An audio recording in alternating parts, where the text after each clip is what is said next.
Hola Ana, en primer lugar felicitarte por tu convocatoria con la selección nacional y preguntarte, ¿te habías planteado este año el poder entrar a formar parte de la selección nacional en un europeo?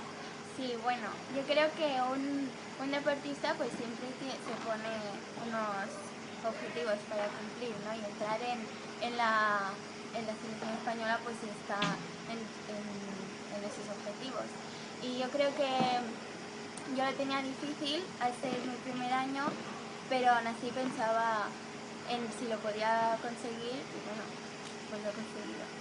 ¿Qué ha cambiado en tu manera de entrenar desde el año pasado a este año?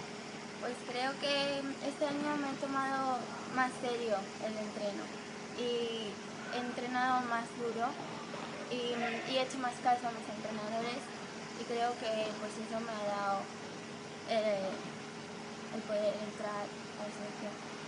¿Qué esperas aprender o qué esperas encontrarte en los europeos que se van a celebrar en Belgrado?